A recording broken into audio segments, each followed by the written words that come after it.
The naive Bayes algorithm is one of the most important algorithms for text classification. The intuition of the naive Bayes algorithm is really quite simple. It's based on Bayes' rule, which we'll see in a second, and it relies on a very simple representation of the document called the bag of words representation. Let's see the intuition of the bag of words representation. Imagine I have some document. It says, I love this movie. It's sweet but with satirical humor, and so on. And our job is to build this function gamma, which takes the document and returns a class. The class could be positive, or the class could be negative in the case of sentiment analysis. Which is it, positive or negative?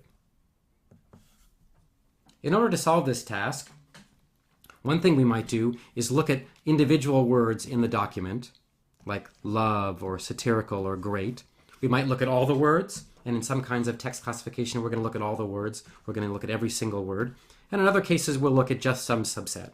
If we were to look at a subset, we might imagine that the document looks something like this. It just looks like it has the word love and the word satirical and the word great, and all the other words have disappeared.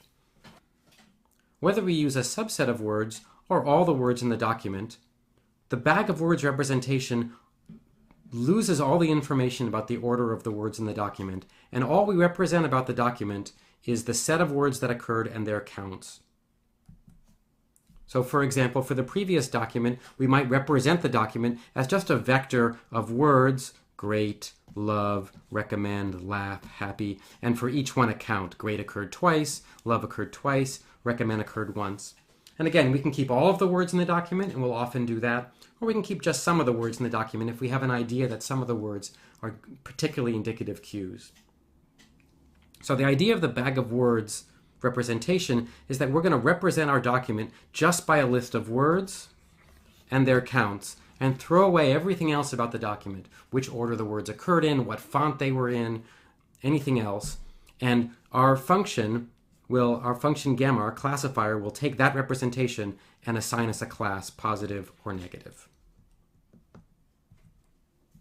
And this applies, I've shown it to you for the two-class problem of sentiment analysis, positive or negative sentiment.